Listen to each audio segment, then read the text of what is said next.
There they are. There they are. Hey, how's it Hey going? y'all. Mr. I How are am the you? deal and the operator Hello. herself. How's How's everyone? it going? Welcome back, welcome back, welcome back to, as Melissa will call it, season 3.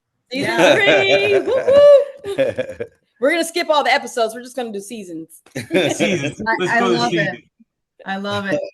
Hi, you guys are incredible. Thank you all for being here. Thank you Listen, for the hey, opportunity. anything for y'all. Y'all already know. Yes, we love it. We love it. So thanks for joining us again on Dropping Julz, Chilling with Julz, wherever we are. Edwin and I are Right? here along with Ellie, and we are joined back by the incredible Melissa and Jermaine. Week 3 of all about server homes, and they're just going to break it down on marketing, referrals, and I'm going to let Edwin take it away because he's got a whole speech. So we're not, I'm short and brief. Edwin likes to read, so take it away, Edwin. Julie, thank you, sweetheart. Thank you. It's a pleasure to have you two both back here again. Ellie, thank you for joining us. Thank you. Thank you. The beautiful Ellie with us today. Yeah. Guys, real quick before we even jump into it, you guys have been busy. Absolutely. Absolutely. Busy is not even the word for it, okay? Real quick, how they go in Atlanta? Oh I my heard God. it was a huge success. It was fantastic. It was a beautiful experience outside of the having to fly halfway and then drive halfway. But that was more than halfway. But we enjoyed it. It was very informative and hopefully, helpful, and hopefully we, gave them some gems that they could use so that, the mission can be spread. That's beautiful. I love it. I Thank love it. Let me ask you one thing though, with all that included. Talk to me about the experience. So we know that this is for the community. You guys are building this for the community. You see the way Julie moves. You see the way I move. You see what we're doing here. We brought you guys in here with the idea that you guys can give us so we can give to them, and you guys are just spreading it out there like it's just blossoming. The experience you guys got from Atlanta, how did that go? Well, it was actually more than we even expected or imagined it to be, which is really cool. We went there because, some other people were opening up a sober living home. So we wanted to be there to support.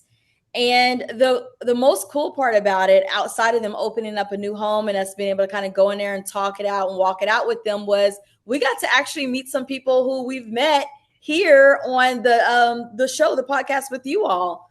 A couple of them were actually out there. Heather was one of them. Oh, the beautiful Heather. Isn't she awesome? Yes, Heather is really awesome. And I'm so used, like literally when she walked in the door, like there was like so many people, but as soon as Heather walked in the door, like although somebody was talking, I was like, oh my God, that's Heather. And she's like, awesome. We took a really cool picture together. So we was really excited because we've seen Heather support you and Julie through your endeavors. And then she's been on the calls, giving support to us, whether she realized it or not. And now to just meet her live in a living color, it was real surreal. So she got to see that we're walking it how we talk it. We're not just talking. Guess who's popping in? Guess who's popping in? We just talked about it. She's a beautiful human being. And she popped right in. Is it Heather? That's Heather. Wow. All good things, I promise, Heather. All good things. Just talking about you. Oh, that's awesome. Thank you. Hey, Heather. Hello. Yes, she is. Great to see you guys. Yes, hey, Heather. Yes, hey. I was just telling them how fantastic it was to actually meet you. And when you walked in, I was like, Heather. And I was like, ah. Yeah. So we got to connect. It was awesome. Really awesome. So isn't it dope when you could see like for example in this case Heather, like you can see her every day here on the camera, whatever, okay, great, but when you see her face to face, like it's just a different vibe, a different feeling. Like, oh my God, BFFs. Yes. And it felt like that. It felt like we knew each other. I think Heather might even say the same, but like literally Heather hung out with us all night, y'all. She was there early and she left late. Okay. That's awesome. To almost midnight, I think, Heather. Yeah. Correct. It was late. Yeah, Julie, so hours standing, but Julie still needs to happy. take a page or two out that playbook right now. She always leaves me behind. You hear that, Jermaine? She always leaves Not me Dude, behind. 9 o'clock, I'm in bed. That's funny. Usually we are too, though, Julie. Don't feel bad. Yes. Man, that is awesome to hear, man. That's a good experience. And now you guys get to take that, run with it, build, Mhm. scale, and help others, and give them, hey, this happened in Atlanta. We met people that we saw in camp. We saw them live to live. We managed to hug and feel that vibe and get that friendship going. And now we get to bring it to you guys and scale with you guys and see how this works. It's a family Mhm. affair, Yeah, right? Yes. absolutely. It was definitely it was embracing. You know what I'm saying? And I mean, Very it good. was just, I mean, the vibes was all good. Everybody came together and everybody just having conversations, you know, great minds think alike. And man, it was amazing. It was super, super duper amazing. We were outdone. I'm not even gonna lie, we were outdone. Mhm. That's awesome. And Heather, good looking Yes, out. Awesome for the support. Girl, we love you for you supporting bet. us, supporting Absolutely. them, supporting the community. You're a rock star. So thank you. Yeah, Thank you I so think much. we You too, talked Edwin. about y'all as if y'all were actually there. Like we were talking about how We awesome were. you and Julie was like a lot of the time. So Yeah, yeah, I bet people were listening like, so who is Edwin? Who is Julie? What are they talking about? I know. Where are they? Yeah, Yes, exactly. indeed. That's Awesome. awesome. Yeah. That's And awesome, guy. and I do want to say one thing. It was awesome to meet them face to face because I felt like I already knew them because of the Zooms. Nice. So it's like we were Oh, already friends. So it was that's so very cool. cool. So Yeah. And cool. you know who What's says that a lot? Go ahead, Julie. I was gonna say, what's so nice is to see the community, no matter where you're at, right? So from Dallas, Melissa and Jermaine meeting you there, and think Mhm. about it, like how we're taking this all over from Florida Yes. to Atlanta, Georgia. You'll be in Fort Lauderdale soon. I'm just loving Yes. it. We can't So, wait for that. Yes, indeed. That's I awesome. need some palm trees in my life right about now anyway. So here, make it happen. Come on down. Come on soon, down. We soon. got plenty to share, my friend. Yes, indeed. Yes, indeed. I love it. And before we continue, this gives you an idea of what Pace does. Pace says it all the time.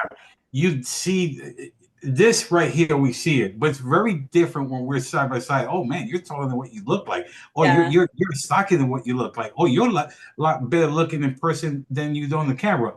Yes. Right. right. But all in all, when you guys connect together, man, that vibe, that friendship, man, it clicks and you never let it go. So this is the experience I'm hearing from you guys, man. It's amazing. It's a true blessing. Absolutely. Yes, indeed. We loved it. Every minute. Awesome. Yep. So, guys, week 3. This is getting juicy. I am loving it. I am loving it. Loving it. Week 1, we did the laying the foundation. This is where we came in and we hit that ground running with a purpose. We talked about our feelings, our backgrounds, where we came from, how you all met, how you all grinded, how you came together and started creating this vibe for the community. This was beautiful how you guys did it. Then week 2, we came into building the model. This is where we came in and we started dropping the operation blueprint. This is where you guys structured it. Mr. I am the man with good intention and good name behind this structure, how he gets these deals to work. The operator herself dropped some flavor with it to go with it. It was beautiful how we put this together, right? Yes. So now, week 3. Week 3, now we're talking about filling the house. We're going to fill Yeah. up these beds. We're going to bring these people in. And so our clients need to be about, and correct me if I'm wrong here, it's about them. It's not about scaling. It's not about making the money, putting the business, because obviously that's going to happen. Okay, whatever. But at the end of the day, we're building this for them to help them Mhm. a second chance. Can we agree? Absolutely. Absolutely. Awesome. So Purpose let's, first. I'm sorry? Purpose first. Purpose first. Yes. Very well said. Love it. Love it. And so let's start this segment here with marketing, right? Mhm. Something that speaks to the pain and delivers with purpose, right? Yes. We understand that this is for people who need help, people who are part of a certain type of program, whatever that program is what the program is, but they need that help to say, hey, Jermaine, Melissa, I need help but they don't know how to reach you guys. So you guys need to market this thing.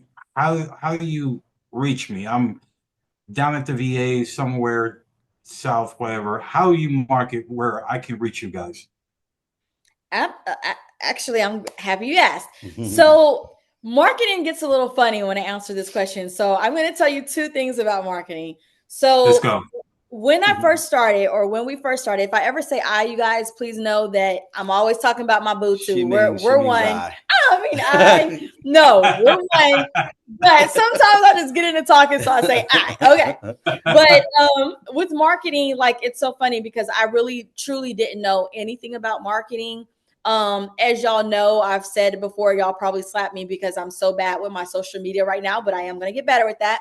But when we started marketing for the sober living home, what I did is I created a flyer, but I knew that it wasn't to really sell what we were doing. It wasn't to sell anything. It was more about reaching them where they were and Right. the barriers that they're coming across and just showing them how we were there to offer a solution to it. Right. So Gotcha. yeah, so it was really important that we connected to them through the marketing. So I didn't do anything, extra super duper spectacular, but I kind of cut straight to the chase. Look, this is what you're going through. And not even just a lot of times, you guys, when y'all hear us talking about sober living, we're talking about the ex-addict, right? But I also want you guys to think about the family members because they're just as equally important and affected by this addiction, right? Yes, so when I'm marketing, I want to make sure that I'm putting out the information that's going to connect with the ex-addict, because remember, I don't really like the addict word. Right.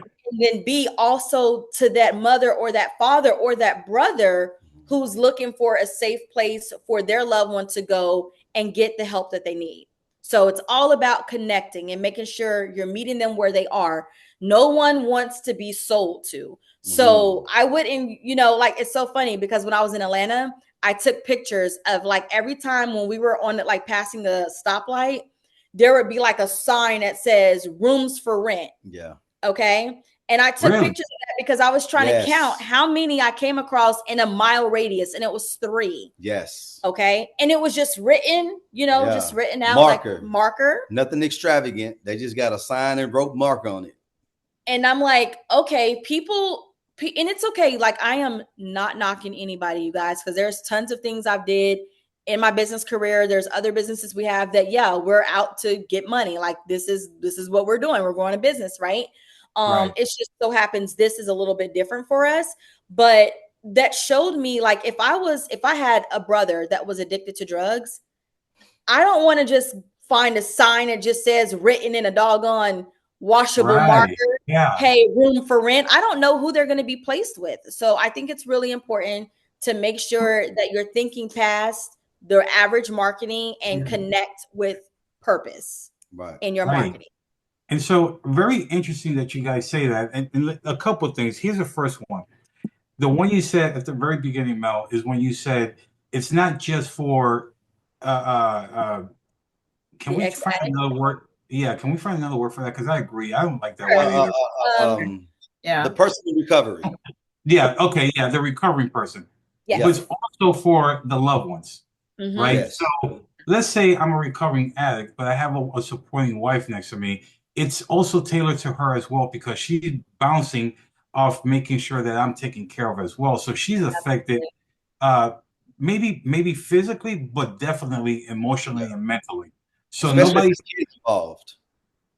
I'm sorry, say what? And especially if there's kids involved. Exactly, especially if there's kids involved. So now she has to protect the kids while supporting her husband, and that's a rough, edge. I mean, like that's bad, right? Yeah. So there's one, and that's a very, very extremely big point that you just pointed out there. And then here's a second one that you guys put out there.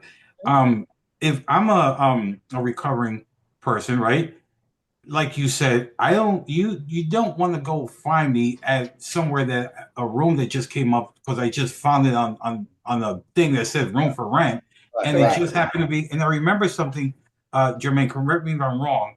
One of the things that you said that you try to find these homes where they're like in a B class in the neighborhood where it's away from Yes. potential places where they can find these, let's say, drugs and alcohol, and they could revert back, you know.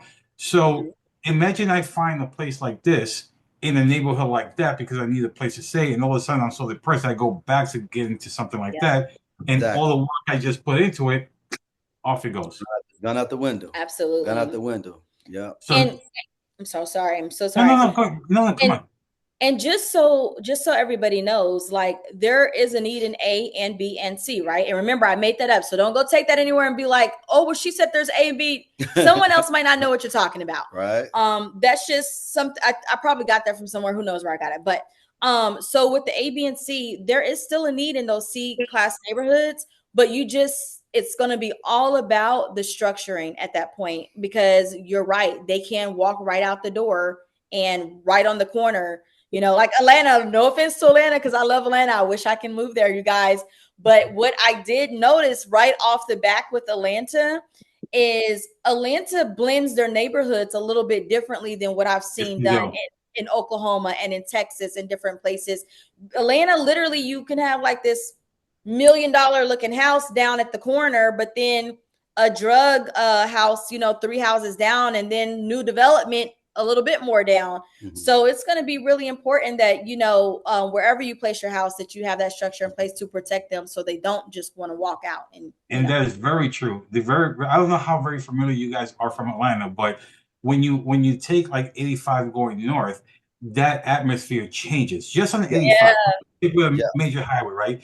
85 changes. So and not to say that this is exactly how it is, but just to give you an idea, it goes from C to B, and it stays probably into A in a fraction of like 15 miles, if at that. Yes. So the second you get off of 285 and hop on 85, it goes from there about 10, 15 miles out all the way up to Buford. So I completely agree with you 100%. If people don't understand that, then you're liable of finding a room. I need a room. Here I go. And heaven forbid, on the wrong day, wrong time, walk out the door and backwards you go. Yes. Right. Yeah, that's a very good point, guys. And so you guys market this to the patients, but do you guys promote this to like is there, not to get too much into this, but do you guys promote this to certain programs, certain say, and I don't know what I'm looking for in this, but let's just say in my case, like if I was someone in the VA, do you guys market this to the VA as well? Absolutely.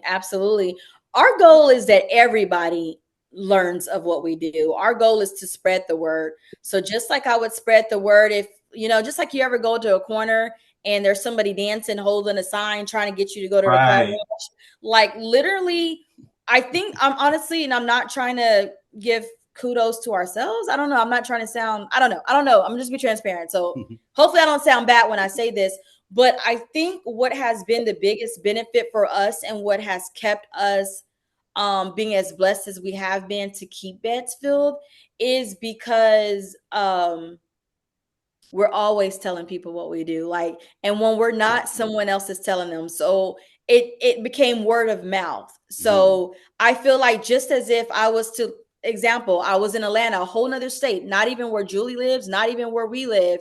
And yet even though she wasn't there, somebody's speaking on her behalf without her even knowing it. Yes. So I feel like when we do things, I want our character to precede us. Value. That's awesome. That's really cool. Really, really cool. So then how do you guys do your referrals, right? So to keep your rooms fully occupied, let's just say to keep it occupied, right? It's not like we already understand the difference between co-living and sober living. People don't understand this. Now, remember what I said when you guys first came here. I did not know about sober living, like and until Julie sat there and explained it to me, I would still say, okay, well, it's co-living. I mean, right? But now you guys came in, you educated me, educated the world, the community. How do you guys keep it I don't know if I want to say 100% locked in, completely full, or do you keep it 100% full, or how do you keep your clients continually coming in through that program? Well, to be completely transparent right now, we are completely full, like meaning not one bed available.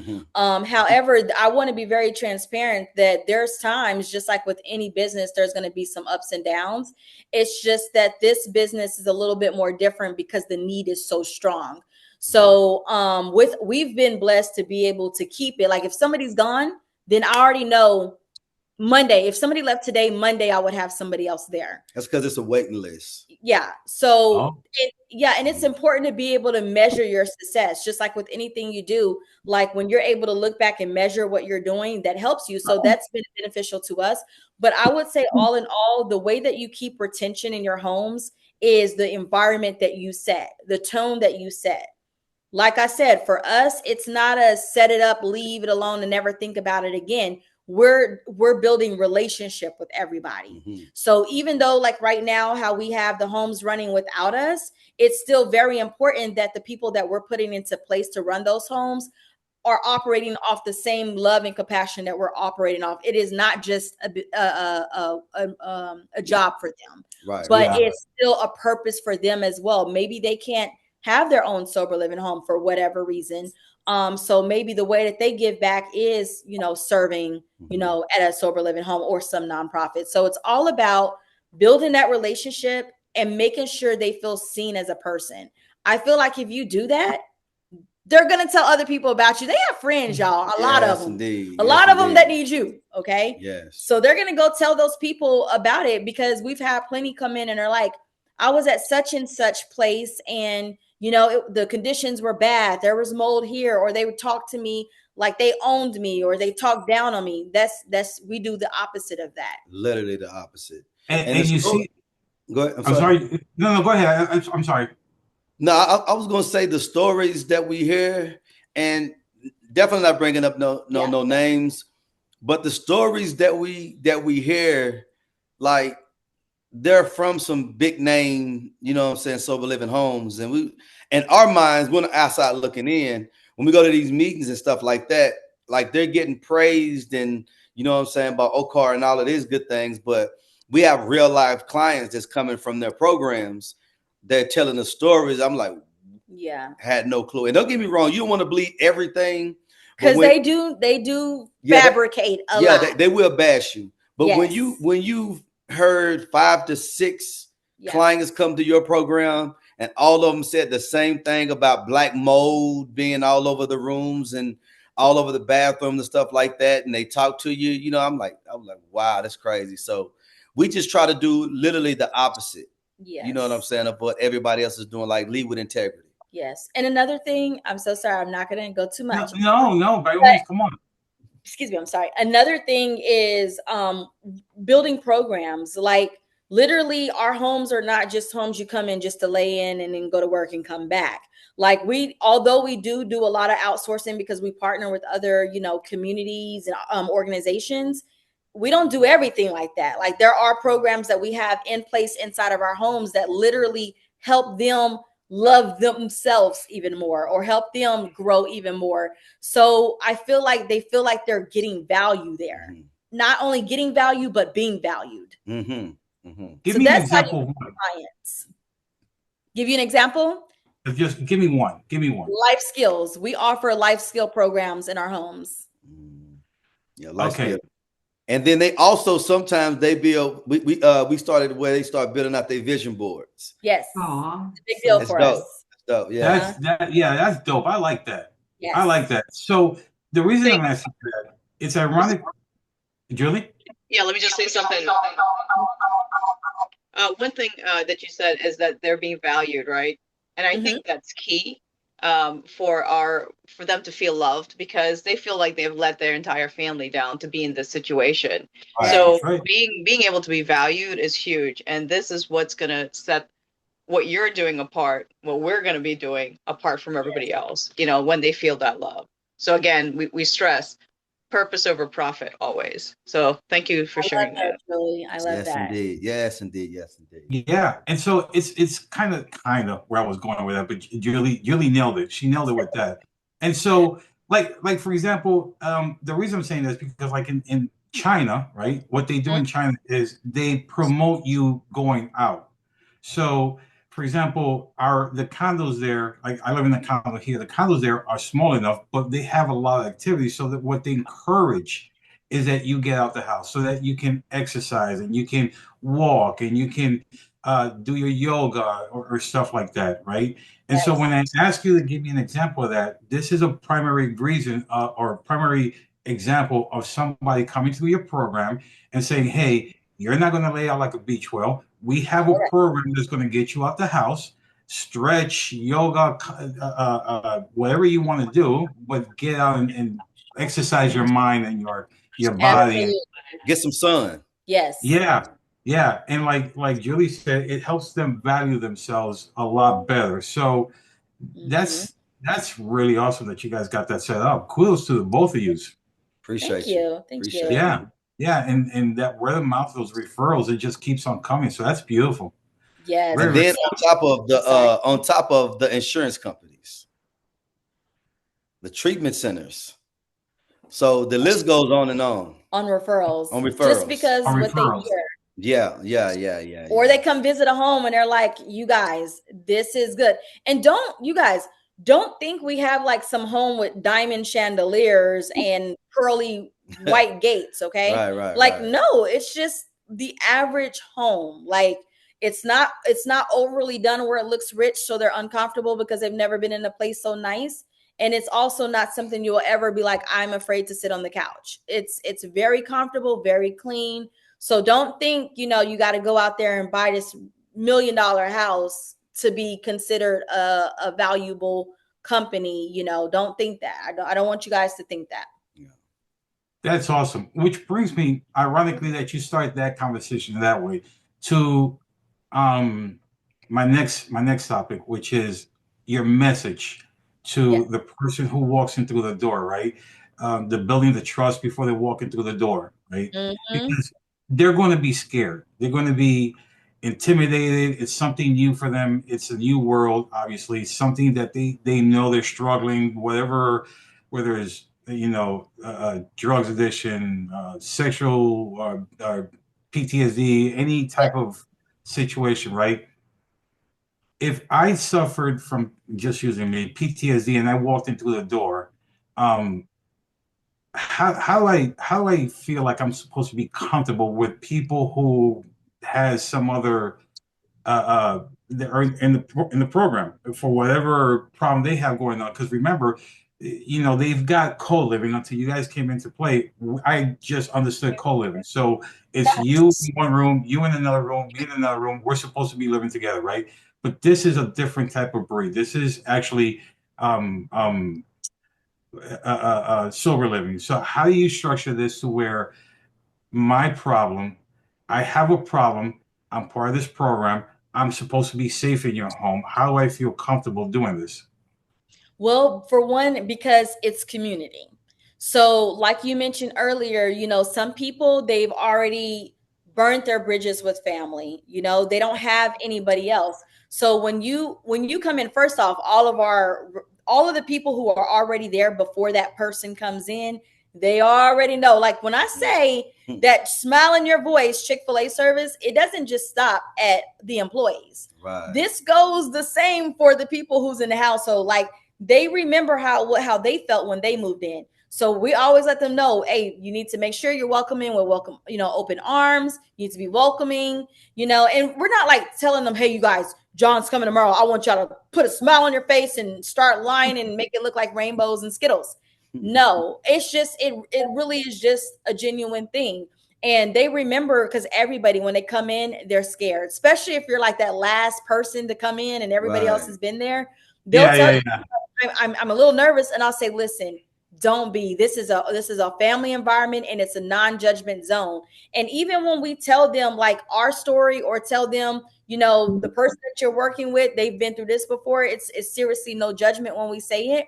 I think that helps them let their guards down a bit. But once they walk in that door and it's clean and they see their room, then they're like, okay, I can relax a little bit. And we laugh and we joke and we talk. It's nothing like an interview like at a job. It's just very relaxed. And you Kinda know me, how- I make them laugh. I like, hey, Yeah, hey, you do. Yeah, you you know, do. hey, loosen up, brother. It ain't even that serious, bro. Like, welcome home. You know what I'm saying? Yes. And we get to chopping it up. You know, we get transparent. I'm like, listen, let it go, bro. I see it all on you, bro. Let it go. It don't look good on you. That's how we do it. Can I actually do me a favor?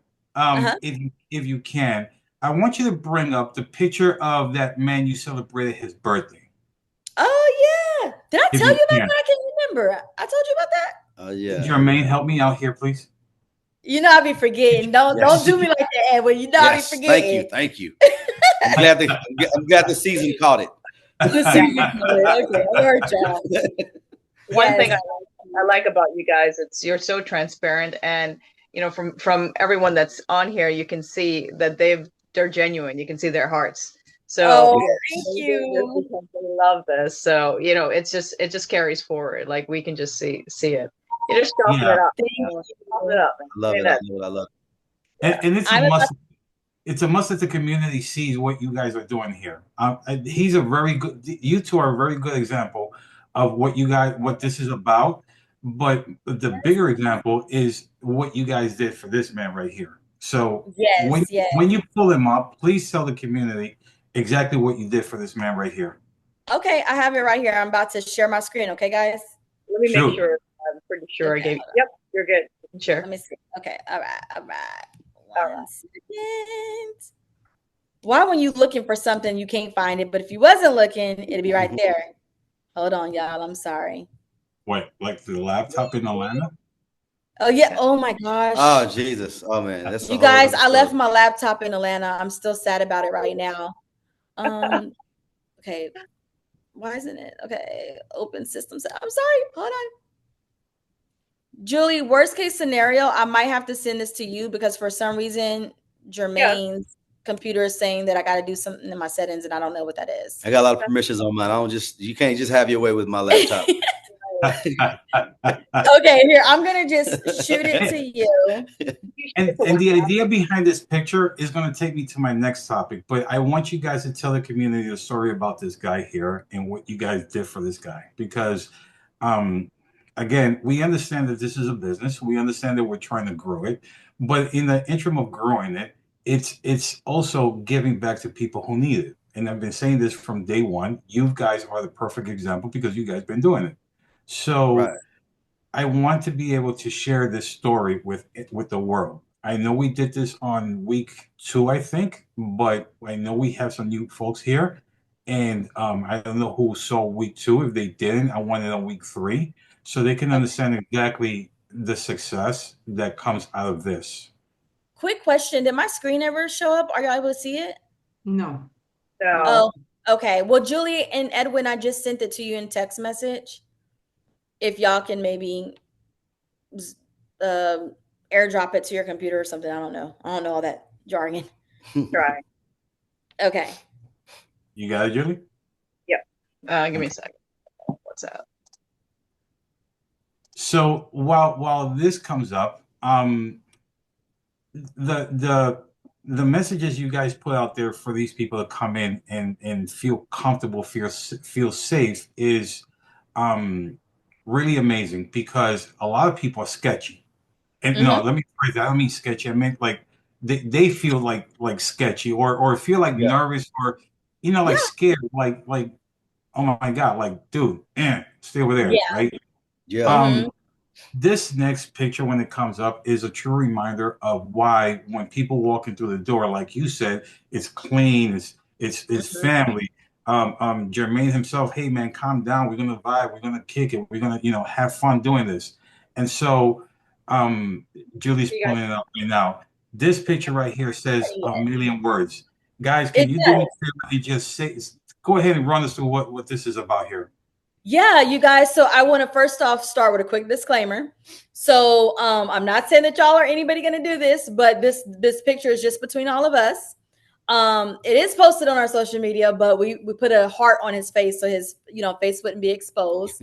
But this is Mr. George, and Mr. George has been with us for about a year, almost there. Almost a year. Maybe almost a year now. Wow. Mr. George served 15 years in prison before he came to us. So when we received a call about Mr. George, it was basically a case manager like, hey, I have this person, you know, I want to know if you guys could take him. But before I do the application, I just want to let you know, he can't read. He's been, you know, in prison, incarcerated for this amount of time.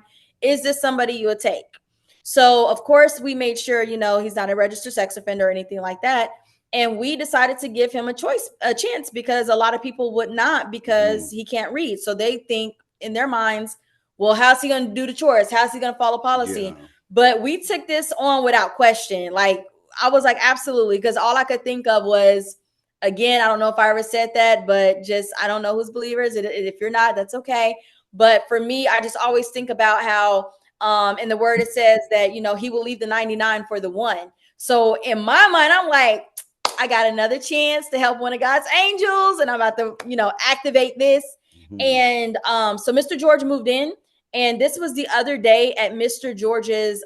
He turned 60 years old. 60 years old. So a lot of you may not know, but I just got out the hospital. I've had 3 surgeries in like the last month. That was unexpected. There were emergency surgeries.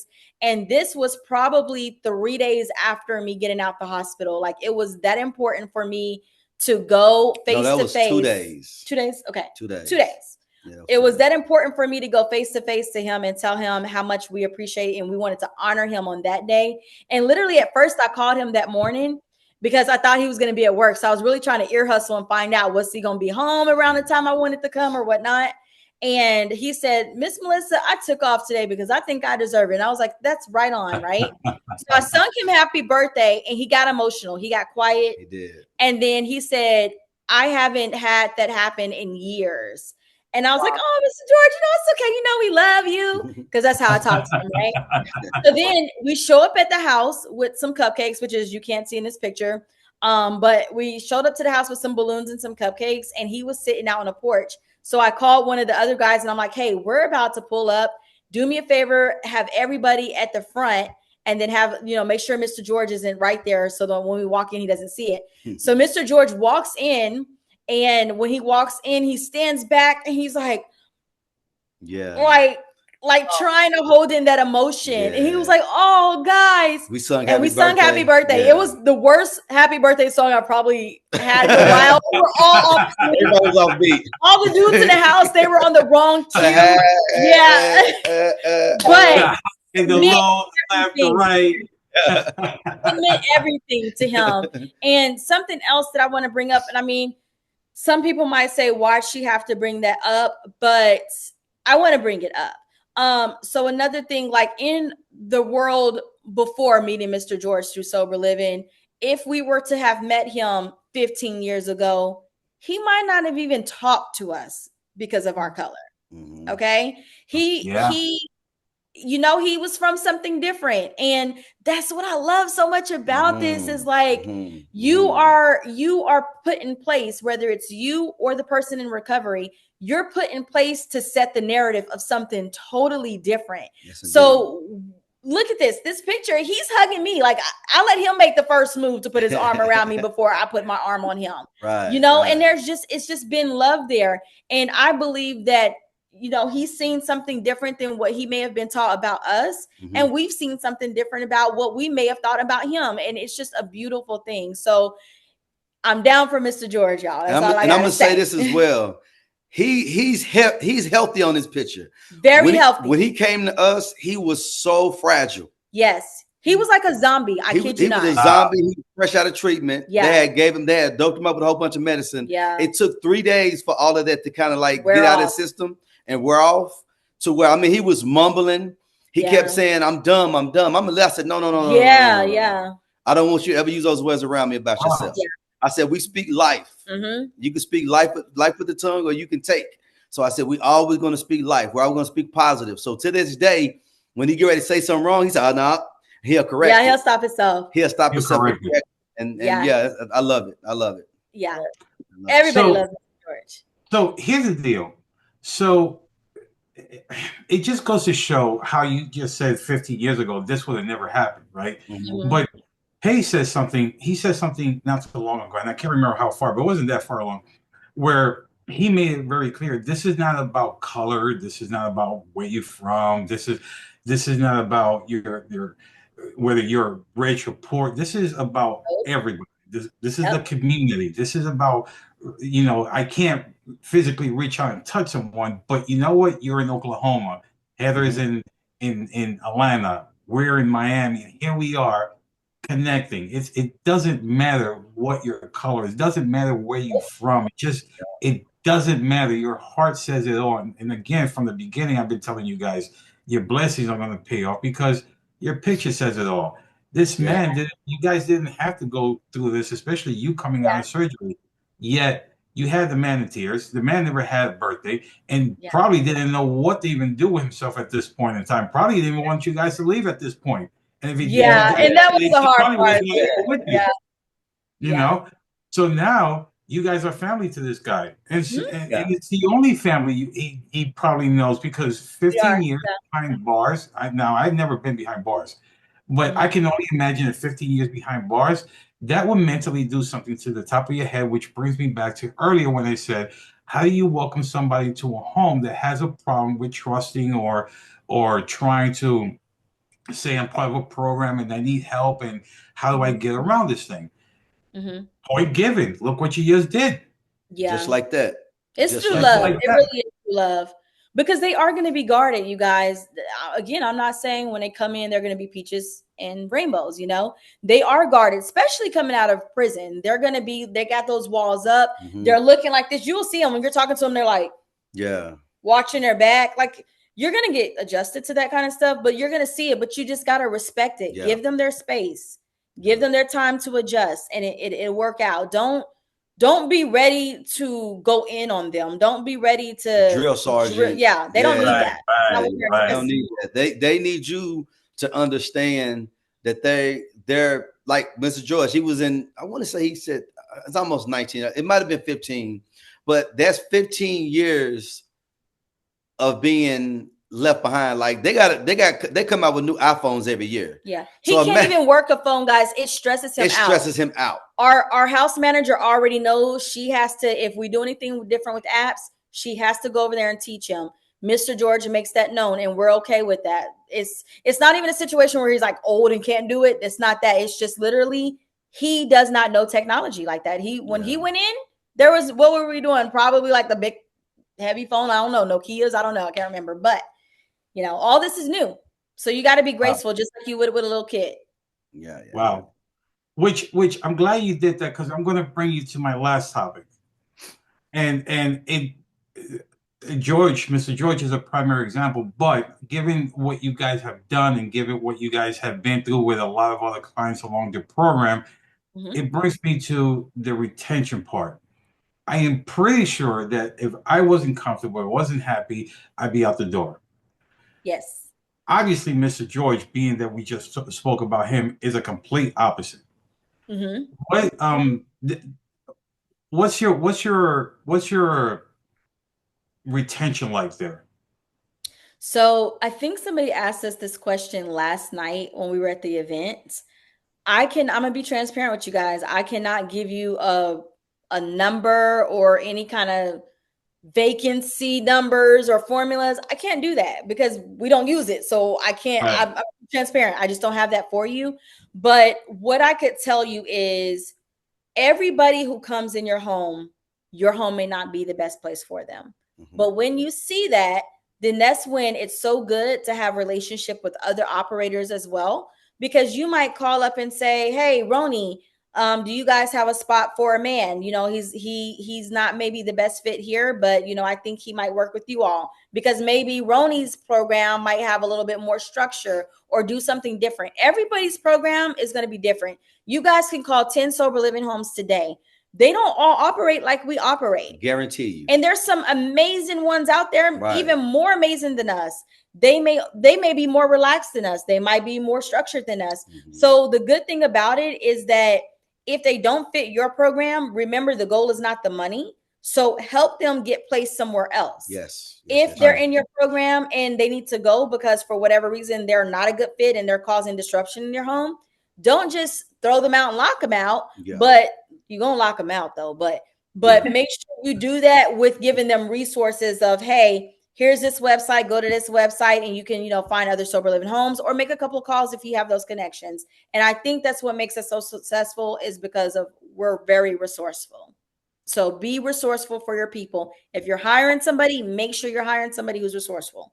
And again, you can't help everybody either. Some people are just going to be just straight defiant, and those, because see, again, I'm real big on you gotta be real tired.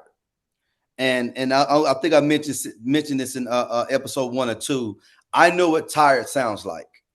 You see what I'm saying? So if you're tired, like, listen, I've tried my way. Like Mr. George. Mr. George came to us. He was tired. He was like, he was done. I can't even get at right now. He says he's not moving out. Yeah, I think we told y'all that about him. That was him when we were talking. Yeah, he said he's not going nowhere. He said this is home. Yeah, I've done it my way. He said I'm not ready. My friends, they call me. They want to go kick it on my birthday. No. He does not want to be found by his friends. That's why I said that picture is just for us right here for this. It's not one that we would post anywhere. Also, Mr. George is also that same one who I told you guys, I think in episode 2, that he wanted me to make sure that he was cremated, and was asking if I could, take care of that for him. Oh, that's right. He did say that. Yeah. And he didn't even want his picture shown at all in the beginning. He said, I've done so much bad. Yeah. I don't want nobody. But you see how he's looking in that picture right now. This was back when he first came last year. Now he's in there all smiles. Yeah, but can I say that regardless of how he feels about it, you guys are his light. You guys change his mentality and his way, and because of that, he's fresh. He's a newborn person. Like, I'm pretty sure if we had a conversation with him, he voluntarily would say, "I'm born again." I mean, I'm not trying to be religious about it, but yeah, that's facts. You know what I mean? Mr. George would want to talk in his house. It would be cool. It's just that, hey, how you doing, Mr. George? But regardless, you guys are his blessing and the blessing of a lot of people. So kudos to the both of you. Again, your blessings are there, and it's only going to keep growing. So thank you for what you guys are doing. You're welcome. Yes, Thank indeed. you. Appreciate you. So, guys, we want to open it up to Q&As, right? I'm going to pass it on to Miss Julie. And right after Miss Julie, we have the beautiful Jennifer, who I call she's my lighthouse. There you go. And so, remember I talked to you guys about Israel? He was the first person he's the guy that got me in there, the first one that got me into the meetup, the first one that said, hey, press record and just go. It's not going to be perfect. Well, this one here, Jennifer, every time I got lost, all right, it's like, look at it this way. You're on a boat in the water, fog, don't know which way to go. You pick up that phone and call and pop Jennifer. There goes the light. And now you know which way to navigate. I love it. And through her is how I got with Julie. And so, she is a wealth of blessings as well. So I'll swing it up to Julie, and then we'll swing it up to Jennifer. All right. Sounds good. Thank you, guys. Real quick. So you talked about, like, when you started, as far as getting referrals, it was word of mouth. But how did you do the first initial, like when you first launched your first sober home? How did you find that first loved one to place? Through marketing with the flyer on Craigslist and Facebook. Craigslist and Facebook. Okay. Yeah. And was that, did you do that for a long time, like a couple months, or before the word of mouth spread? Like, how long did it take before you guys were doing an amazing job and everybody just wanted to come into your home? We actually, you guys, this is the God honest truth. We actually started marketing before we had our actual house, before we knew that it was going to be ours for sure. Mm-hmm. We started marketing. So in return, it built up a wait list. So once we got the house, then we gave us an official opening day, and we made sure that we stuck to that. Like, we put the pressure on ourselves to make sure, kind of like, this is a bad example, but somebody who puts a tattoo on their face, their whole face, they do it because sometimes they want to make themselves unemployable because maybe they have a dream to be an entrepreneur or a rapper or whatever it may be. We kind of made ourselves in that kind of situation to where we didn't have a choice but to open because we said we were. So I'm going to be completely honest and transparent. That was the only marketing we did. Right. After that, it was word of mouth. And after word of mouth, later on, we got our certification because remember, at first, I didn't even know about getting certified. And then from there, the referrals just kept coming in. And they don't just come in just because, hey, you're on this list. I'm going to call you right now. I mean, that does happen. But also, people be like, hey, I got this one that I want to come to your home because I know you guys, care this, and this, and that. We get that all the time. I get text messages all the time to this day. Like, I'm still having to tell case managers, hey, can you call our office line, please? They'll help you, like, get off my cell phone now because y'all are like blowing up my phone. But yeah. So that's how we did. We started off with Craigslist and Facebook. And if there's anybody out there that's big in social media or any of that, you're going to do even better than us because, again, we still lack there. That's still an area of growth for us. You know, this was a while ago. She said Craigslist. Yeah. And that was old. That was old 3.5 years ago. So I don't even think Craig got his list no more, to be honest. We'll go to Jennifer next. Jen, if you just want to unmute. I think you're already unmuted. Yeah, I am now. Hey, Jen.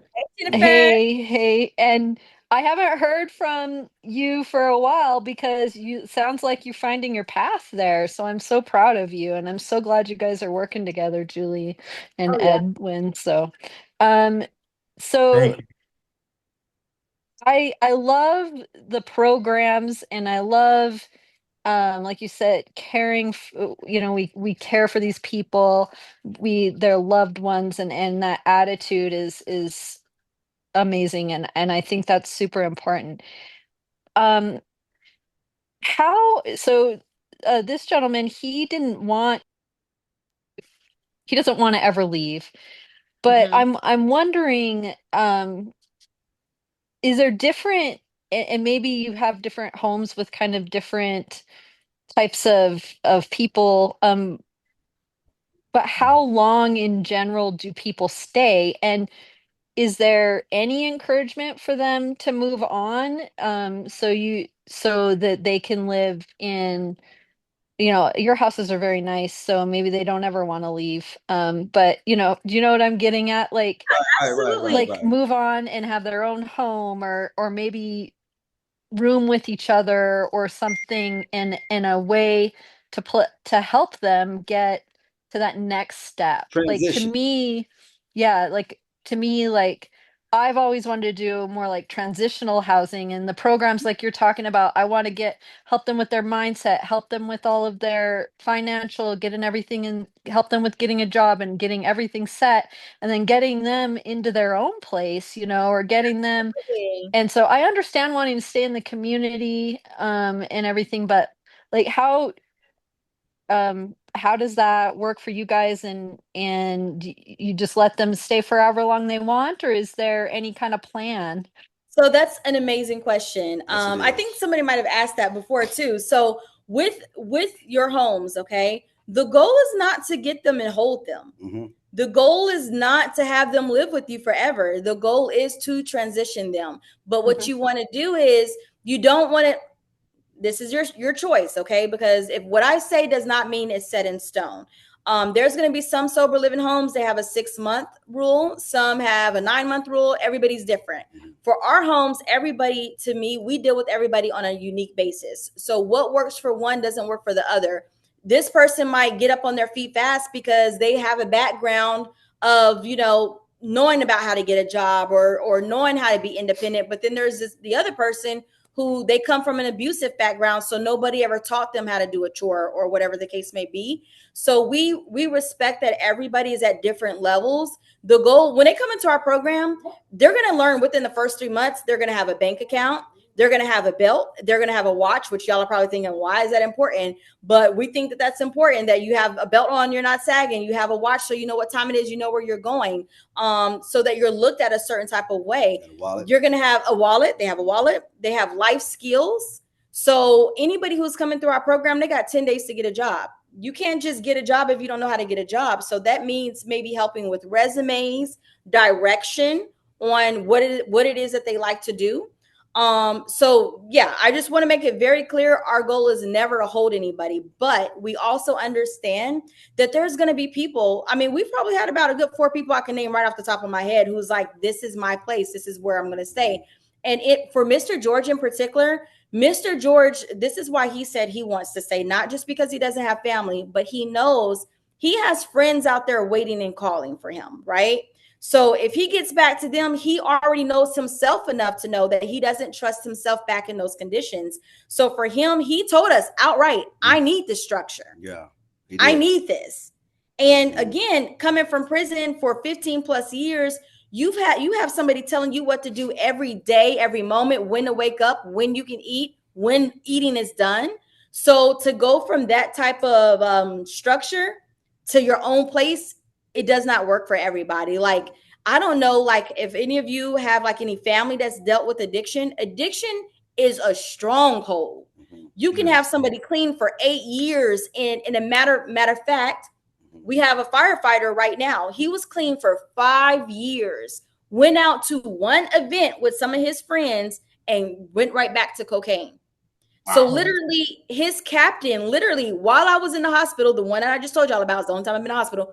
While I was in a hospital bed, the captain called Jermaine and was like, look, this big organization told us about you all. Please tell me you have a bed. This is the situation. And immediately we kicked in for him. So I absolutely love, Jennifer, that you are worried about their transition. Like, that means a lot for me, because even when I'm talking, not just on this show, but when we do our webinars or whatever the case may be, when I hear people only wanting to hold on to them, because I can tell by some of the questions if their goal is to hold on to them to have a forever paying person or not, it really cringes me. So to hear you ask those questions, it just much respect on that, because you are right. There needs to be a plan in place. And for veterans, and I'm sorry, I don't mean to rumble on. I know I'm trying to get this is about you guys. But with veterans, like, they have somebody over them, kind of like with the Veteran HUD program, they have a case manager per se that looks after them, that wants to make sure before we put them in the sober living home, what is your plan to transition them? So that's why everybody who also comes into our program, I know I don't get to tell you guys everything because it's just so much to it, but we do a plan. So everybody who comes in, they get their own plan. So if Mr. John's plan is, I want to eventually get my own place, let's do it. So something else we didn't tell y'all that we do is we have a pilot program that what happens is once they stay at our house, like the sober living house for so long, after 6 months, if they've done really well, they're actually thriving. Not some people do good, but they're not really just thriving like that. But if they are, they have the opportunity to go stay in an RV, a brand new RV, 2025 RV. I think it might be 2024. I don't know, but it's brand new. They can go stay in there by themselves. The amount changes because now we're transitioning them to get ready for that apartment, right? So now you have lights, water, whatever else comes with it. So we actually have that pilot. I think we're the only ones to have that pilot program right now, but we do have that going on. But yes, and one more thing that I want to answer that you asked. Do they ever like go and get an apartment together? That has happened one time.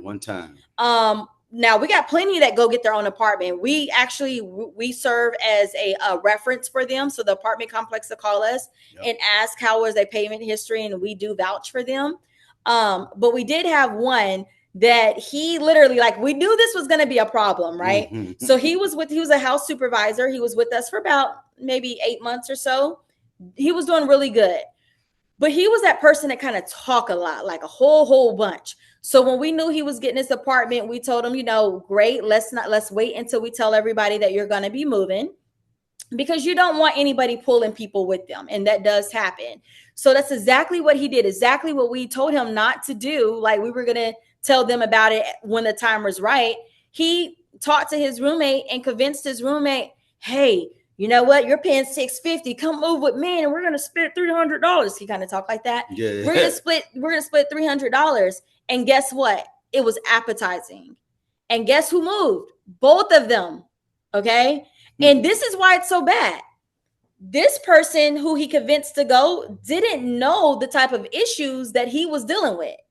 So he's not all the way mentally really clicking and he's everywhere. a veteran. He's a veteran. Yeah, the one that he took with him was a veteran. Mm-hmm. So this guy who convinced him to go, he was just thinking about the money, and they did good being roommates under structure. Mm-hmm. But when they got their place together, you guys, that veteran is with us to this day. He came right back. He came back like a month and a half.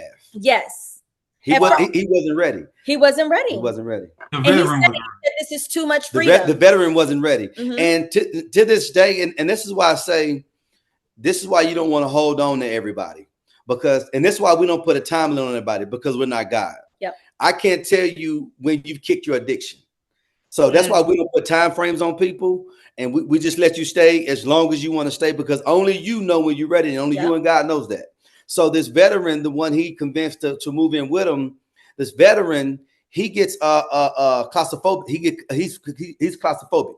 Mm-hmm. He can't stand being around a lot of people. And he has PTSD. And he has the word she said. I always get the wrong word. Don't judge me. I got your back. Yeah, he get the alphabets. But but yeah, so when this person gets around a lot of people, he gets like, you can see it. Yeah. Paranoid. He gets he gets paranoid. Loud noises To this day. He can't work certain jobs because he can't be around a lot of people. Mm-hmm. So within a month and a half, he came back. He apologized. Said, "Dude, listen, stop. Yeah. Welcome back home. Don't even worry. That's what we say. Welcome back home. Welcome back home. Don't even worry about it. You know what I'm saying?" So he told me, he was like, "Jermaine, I can't be around a lot of people. Like, just being around the house is cool because the house is quiet."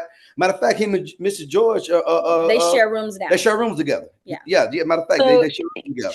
And so, like, I would imagine the people that want to stay longer, those are the people then that you make, possibly the house leader or those kinds of positions, because then they know the rules. But it probably depends on the person. All of that. It works for them. We gave it to Mr. George. We asked him that he wanted to try being a house supervisor because he was already leading, like he was already doing those things. But I can tell y'all, Mr. George did call back and say, "Melissa, I don't want to do this." Mm-hmm. Mr. George doesn't like to snitch. That's their prison. Yeah. He doesn't like it. Yeah. So when it calls for that, it makes him uncomfortable. So I was like, I totally understand, Mr. George. Yeah. I'm glad that you know what's best for you. Yeah. I can't tell you what's best for you. And do you guys so one of my visions is also to maybe like own companies that they could work in, but do you guys like partner with businesses or own any of your own that you can place them in for work if it works for them?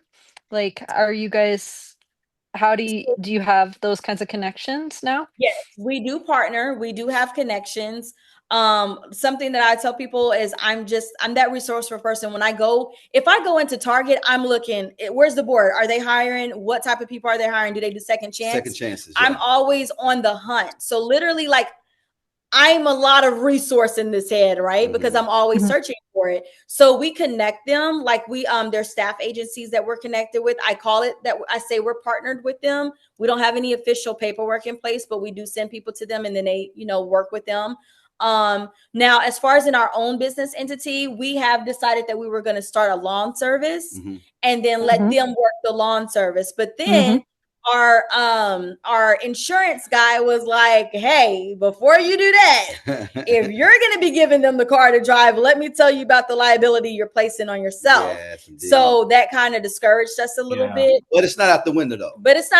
It's just we'll have to pivot and come up with another way. But they're the ride along, and you have instead of exactly. So that's a great. I think that's really good because it's kind of auto jobs if they fit, and that's what I kind of have in mind also. So. Yeah, and one more thing, I'm so sorry, I'm gonna make this 2 minutes. We had we had a fella come in who wasn't employed, so we give them the 10 days, but he came out of prison. He went through this program, then he came to us, and he was an electrician by trade. So when he came, like, he was like, I'll do this, I'll do that. Like, hey, yeah, you want to fix light bulb? Go ahead and get that light bulb right there. So you let them utilize their skills. Yeah. And like I said, we offer them life skills too. So we're always teaching that, have people come in teaching that. So you want to utilize what they're good at. Like, they want to feel wanted.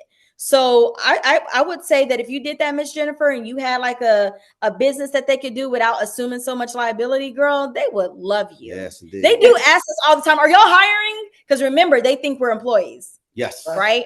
Yes. So they'll be like, are y'all hiring? We're like, no, not right now. But yeah. So That's awesome. thank you. Thank you. You're welcome, Jennifer. So let me ask you guys something. When you guys say you guys are like, you network with these people for jobs, right? You guys, you personally, guys, you go out to these programs and you ask if they're hiring for second chances. And oh my God. Absolutely. Remember, we did all the footwork in the beginning. It's like it's not. It's hard not to love you guys.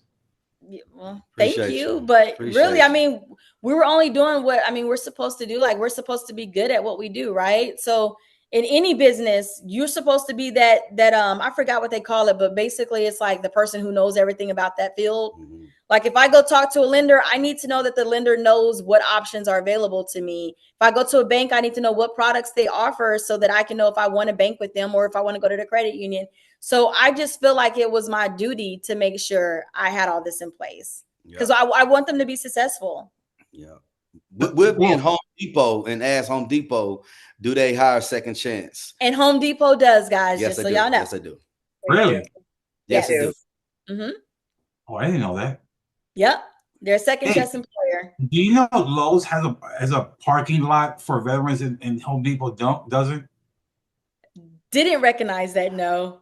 Now that you mentioned that. So what, Julie? Julie, you're on mute. Home Depot does. They do have parking spots. The one in Pennsylvania, though. I guess it depends on which one. Well, the one in Georgia doesn't. In Atlanta, other places. The one where the sign was at rent a room over there. That one. Rent a room. That was John just marker like with their plain hand. Yeah. I just wanted to mention something Jennifer was saying about the businesses. So we had managed a couple silver homes in Pennsylvania, and the guy he was recovering, I don't want to say addict, but he was recovering, and he had a lawn care business, Jennifer, and he drove the truck. So he would take him around to get the lawn care. So you're avoiding that liability. And also he was a handyman, so he got contracting stuff. So they also employ depending on their skills. So yes, it can be done. Yes. Mm-hmm. And I'm pretty sure you guys can, I don't know, maybe this is just me brain farting over here, but I'm pretty sure you guys can hire somebody like a after school program for somebody that wants to, certified driver license with no points on their license, no tickets or DUIs. You can definitely get creative around. Absolutely, you can get creative with that for sure. A couple of the life skills that you can do also is people, if they want to learn English, if they need to learn to read and write, you can have those programs also. Yes, we connect ours with the program who teaches them not just reading, but it's like basically tutoring for adults. Yeah. A free program. So we connect them to that. And we actually have a lady who went and got her master's degree while in our program too. Yeah, she did. So we make sure they're connected to get back in school and provide them with the resources of the free programs that's available to them, especially if they're in addiction. Masters. Mm-hmm. Yes. Her master's, yes. Matter of fact, she's in line to be employed by us right now. Like, we've been in talk with her. Yeah. I love it. Can I give a shout out to somebody while we're here? Sure. Yes, indeed. It's your show. I want to shout out Roni and Tracy for getting their first sober house. Hey, Roni, are they here? Yes, indeed. Sit down, Bella. Sorry, baby. Sorry. Yay, there you guys. There you go. Oh, so no. Hang on a second. They've been here, been quiet back there, and haven't spoken a word. I mean, how does that go? That's crazy. Because they're masters now. Congratulations, ladies. Let me tell you, I could listen to Jermaine and Melissa all day long. Yes, They are indeed. so Yes, indeed. inspiring, so Yes. motivating. They know their stuff. We're learning from them. I could listen to them all day long. Let me tell you, I will be quiet and give them the stage. Especially what they're doing to help the community and the people that need it the most, man. I mean, that's insane. Yeah. I can tell you, especially what they're also doing to help us. I'm being Indeed. selfish there. Right. We really appreciate being in this program. We think it's a wonderful, wonderful program from every corner. Whether it's what we're doing for the community, it's what we can actually make. I'm being honest, and I just feel, and we're learning. We're learning so much. Well, What? that's a good thing because week 4 we have a treat for next Saturday. Next Saturday is going to be really interesting, and I will just say right now that week 4 we're going to bring this power couple back. I am the deal and the beautiful operator herself. But then hopefully we can get Miss Ronnie and Miss Tracy back with us We as will well. be. Well, Yeah, Yeah. is that it? Is that a deal? Can we get you guys back? Yes, sure. yes. Great. Because week 4, we have actually not we, but the Walkers themselves have something that they want to put out for the community. So they're going to offer it to the people who want to do what both of you are doing, what you guys just closed on, and hopefully, we can do more good deeds to the world out there today, as like you guys have done this past week, as the Walkers have done. And just for an FYI, for those that's going to listen to this video, the Walkers just helped Miss Ronnie and Miss Tracy close on their first sober home living this week. They were there what 2 days ago? That makes it what, Thursday? Yes. It was Thursday that they Yeah, closed. we closed on They Wednesday. closed Yeah. Wednesday and we threw a get together Thursday. Okay, yeah, okay. They And flew those- out to Atlanta to be with us. Let me just. Yes. I love it. Yes. And we're going to share those pictures on next Saturday's call with everybody here so they can see how this was structured. So I'm excited for that. I cannot wait. Guys, Miss Tracy, Miss Ronnie, nice to see you guys. Again, congratulations. Thank you. I wish I would have seen you here earlier. I did not know you were here. So shame on the both of you. Right, They didn't even text me and tell me either. We can't Yeah. take away the No, I have stage it from on my them. phone right now. They were couldn't running take away the incognito. stage. Incognito. My lighthouse Jennifer, I love you. Thank you for coming. Miss Heather, Ellie, Izzy in the house. Israel. Yeah, Izzy's here. Can I you see come up, Julian Iz? too. I met Julian Julian. is here. Yeah, I met him. Yes, it was yesterday, right? That The was day that before Thursday. yesterday. No, I have not I slept. love Like Julian. you see bags, like for real. We've had no sleep, so Literally no sleep. I keep Yeah. mixing up my days. Julian was there as well. Julian was there, yeah. Julian, And Julian, are you able to come on? for he's running 2 seconds? incognito. Where's Julian? Hang on, Izzy. Where's Julian at? He's down below. Julian, they're calling for you. Look at him. He's Shut running up. incognito. Well, we'll there he comes. Is he he's like, on? oh man, I gotta get on camera. The man, the myth. Hello, guys. Hey, Hey, Jerry. Hi. Julian. Literally, this feels like family. Like you guys, we literally just met all them in person this weekend, Yes, yes. last couple days, Yes. and it feels like family already. So I'm calling Julian out, like, hey, hey. Yes, indeed. Yes. And it's like Pace Yeah, says, it was a it's a different type of great event. It It was a was. great event, and actually, I'm so excited because we'll be helping those two sisters to scale up and to grab a few more houses as Yes. early as next 2 weeks. Yeah. And get Even though I going. told them take it a little slow, they on fire, y'all. I'm here for it. Yeah. Absolutely. I have to also say that, Julian has been our advisor or partner. We kind of don't make a move without Julian's advice. Love Yeah. Julian, we asked Julian to tell us whether to press the green button or the red button. So when you see he is actually here on this call, he has endorsed what we're doing. Yeah, Yes, that says a indeed. lot. Mhm, Yes. It does. Yeah. Well, put Julie's name and my name next to these girls because you're gonna be endorsing us too. Okay. All I'm right. ready. Julian already endorsed us. We love you, Julian. Thank you Yes. for being Thank here. you, thank you. Thank Where you. Izzy at? Where my Izzy at, brother? Come up here, man. Izzy. Hey, Israel. How y'all We doing? haven't met Izzy yet. Yeah, Not in person. Not in person. Not in Not person. yet. Not in Not person. yet. No. Soon, very soon. We're gonna speak on Very it. soon. Congratulations, Tracy and Ronnie. Y'all making Thank you. moves. Yeah, good stuff. Thank you, Israel. Congrats on that. I'm gonna come up there and check y'all out. I got some free Yes, come on over. time. Yes, indeed. Yeah. So listen, I had a few questions I wanted to ask. So like how does when someone does relapse, how do y'all handle that? Like do y'all how do y'all handle if someone relapses that's in the house with y'all? Two ways.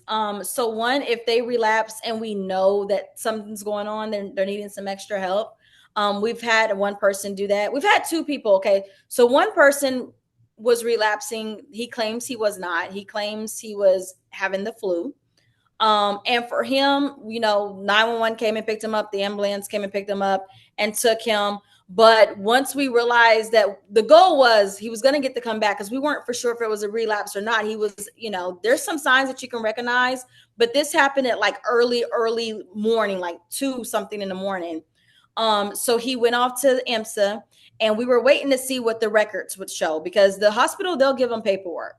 So we were waiting to get that, but he showed back up at the house and rung the doorbell. So whenever they ring the doorbell at any of our houses, the manager sees it and we see it. So when he rung the doorbell, he literally had the IV Still in his arm, hanging out, and I knew, okay, yeah, he checked out. He's checking out. Literally. So what we did in that case, he doesn't get to come back in because, of course, we changed the codes on a door. But what we do is refer them back to treatment. And it's literally like a number you can call and they'll come right and pick them up if they want it. One other person we had was a 19-year-old, the only 19-year-old we've ever had. We really, even though we take 18 and up, we try to stay away from the young ones only because usually they're not really ready. A lot of times they're just trying to, get a bed sometimes. But you might have a program that does great for that age group. It's just not for us. But with him, we literally we told him look, we're not disappointed in you. We understand that this is a big beast that you're dealing with because he had a problem with alcohol and he had a promising college career in basketball. But because I am a mother and all I could see every time I see him is I think of my own kid, we literally took him back up to the mental health place ourselves. Yep, and we stayed there while he so whenever you go into these places, it's like an area where you could walk in with them. And then once they call their name, they take them to the back and you're gone from there. And they can wait hours sometimes too, just so y'all know. But literally we dropped him back off and we're still in contact with him today, but he won't be able to come back to our program. So with our program, if you relapse, you got to wait a whole year before you're able to return back to our program. Now, if it was THC, this is where it gets a little bit sticky on where we sometimes, depending on the situation, will weigh it out differently. So say, for instance, you have someone who's been in your program doing really good. And like we had a guy, his daughter got raped and he didn't know how to handle it. So he went and smoked some weed. Now, whenever they're gone and if they ever pass curfew, they already know they don't get to come back because usually that's the indication they're getting into some trouble. Mm-hmm. You don't want to set the tone. If you let one person do it, they all going to do it, right? So with him, he did, go get some weed. And we talked to him. We had a conversation with him because it's not all about cutting off right away. There's some people that they can just use that extra talk or that extra, maybe they need to make an appointment with their counselor. Mm-hmm. Sometimes you have that. So for him, we did allow him another chance. But the rule of thumb is, if you come back, you got 30 days for that THC to be cleared out your system. If your numbers are not going, and you're paying for this testing to go prove that your numbers are going down. If your numbers are not going down after 30 days, you are dismissed from the program. Yep. Wow. And just so y'all know, because I know I'm so bad with using acronyms and stuff, it's marijuana. Marijuana. Okay. Weed. Israel. Weed. That's how you're supposed to say it. I be forgetting. I'm like, what's it called? 70s happy drug. And speaking of weed, y'all know that I don't know about your states, but it's definitely legal here in Oklahoma. So a lot of people have their weed card, but if you're coming into our program, you have to be willing to chop your weed card up. Chop chop. Ooh. Yeah, Yep. you don't get to. We are zero mind altering. So if it's any mind altering drug, whether approved by your doctor or not, we don't let you do it. You got to Mr. Miyagi, you got to wax on, wax off. That's the only dopamine you're going to be releasing. Yes. But there are certified sober living homes that allow weed and they don't get in trouble. You can do that, but we don't do it. I love Jermaine. I'm just saying you got to done your son. I'm just saying you got to done your son. For all y'all know who Karate Kid is, y'all know who Daniel's son is. You got to get to Daniel's son. Oh, man. That's a good way of putting it. I'm sorry, but he's got a point. I'm just saying. Something else. That's awesome. That's awesome. Oh my God. So are y'all do y'all mix people with different addictions? Yes. Yes. We don't care what their addiction is, as long as it's not a sexual abuse addiction, like where they're like out here pedophiling. Then we take them. Okay. Yeah, I don't even care, honestly, if it's heroin, if it's meth. Honestly, they're the easier ones to deal with. I'm gonna be very honest with you. Yeah, the one that's the hard one is alcohol. Alcohol. Yeah. Really? That's the hard, believe it or not, that's the hardest one because it's so easy to get. You got those on every corner, and it's legal to get. Yep, it's legal to get. It's on every corner. Yeah. So we do have one house that's like you go to the right, there's an alcohol place down the street. If you go to the left, there's an alcohol place down the street. So we are careful sometimes. Like, say, for instance, if they have an alcohol addiction, our assistant already knows their application cannot go to this particular house because it's just going to be too accessible for them. Oh, sweet. Okay. The other ones, they got to get on a bus and go to it or walk pretty far, so hopefully they'll be discouraged to do that. But yeah, alcohol is going to probably be the toughest one if I'm honest with you guys. And we have people that, that used to shoot up in the neck. I didn't know that was a thing. I didn't either. I thought it was just between the toes, but I didn't know that was a thing for you. You just said it. Listen, I get light in the head. When he was talking about, I was getting light in the head as he was talking. I was like, so I just do it right in my mouth. I was like, oh, Jesus. What in the world? Yeah, which brings me to, I think week 2, I am the deal. When you said your location depends on or the sober the homes, it all depends on the location, right? You don't want to get it close to these alcohol places or drug places. They got to be close to a transportation, right? Because they need transportation. I think close to correct me if I'm wrong, Class B neighborhood, maybe. Class B preferably. But now here's the crazy thing though. All cities are not the same. Correct. Like, I love Atlanta. Atlanta is one of the places that it's one block good. It's A, B, C, D. Yeah. You know what I'm saying? And they go right. It just quick.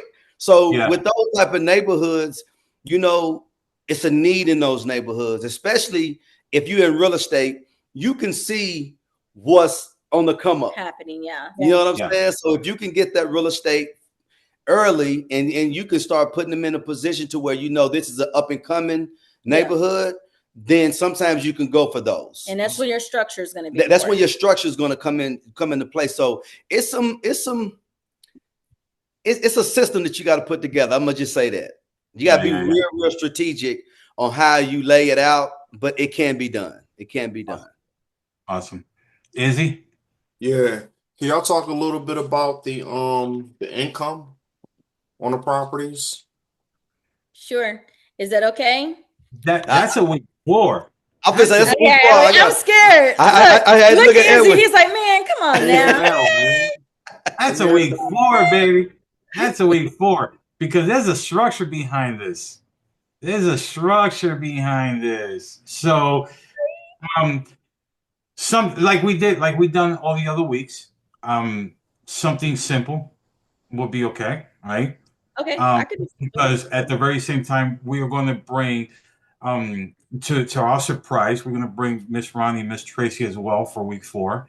And so they can kind of give us their experience and how they're doing it with their co-living property there. So yeah, something simple. Oh, okay. So something simple. So just easy 0 bottom numbers. Okay. Izzy, these are our 0 bottom numbers. 650 per bed. 2 heartbeats per room minimum. Okay. That's our maximum. But for the rule of thumb, just so that nobody be like, well, I talked to such and they said they have 4 in a room. You're right. There are 4 bedrooms with 17 people in them, and it's legal. I'll stop right there so I don't go too far. Yeah. Wow. Did you just say 17? We've seen it. Yes. We've seen it. Believe it or not, we didn't want to see it, but we've seen it. How big is it? How big was that house? Like square foot wise, with 17 people living in there.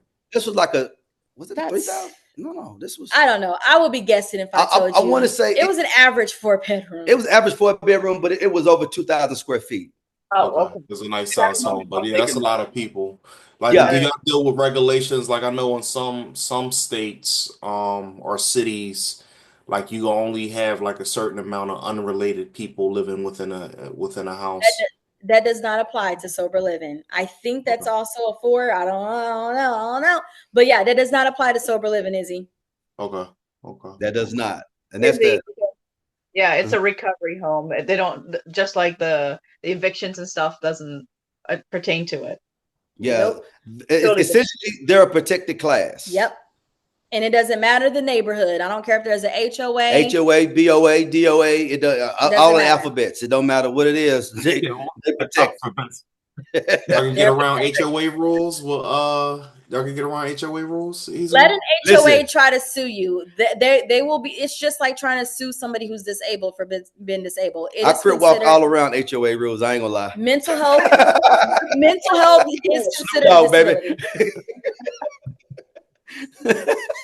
I'm sorry. You guys don't be doing this. You remember when we first started this? What did they say? We were going to have fun. We were just going to come in and have some fun doing this, right? So here we go. And that's what I love about y'all show so much is like we can just be who we are. Like that's it, man. This is about having the whole point of chilling with Julz. It was the whole point of chilling with Julz, right? You just come and you just chill. Like we don't want it to be where it's like all this and you got to follow this format and you know stuff. Just come on here, get some info, and change lives, help people.